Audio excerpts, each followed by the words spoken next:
نظام آباد police commissioner mister Kartikeya کی ہدایت پر نظام آباد ریڈ زون علاقوں میں ڈرون کیمرے کا استعمال کرتے ہوئے نظام آباد اے سی پی سری نواس نے علما گوٹا، Chandrashekhar colony, Bodhan bus stand, Ahmad پورہ کالونی، قلعہ روڈ، مالا پلی کا مشاہدہ کرتے ہوئے موٹر سائیکل پر سوار عوام کی سوشل ڈسٹینس پر نظر رکھی۔ اس کے علاوہ ڈرون کیمرے کے ذریعے براہ راست مانیٹرنگ کرتے ہوئے غیر ضروری سڑک پر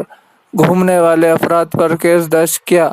لاک ڈاؤن کے پیش نظر عوام معاشرتی فاصلے کو قائم رکھے اور پولیس کی ہدایت پر عمل کرتے ہوئے لاک ڈاؤن اصولوں پر عمل کرے۔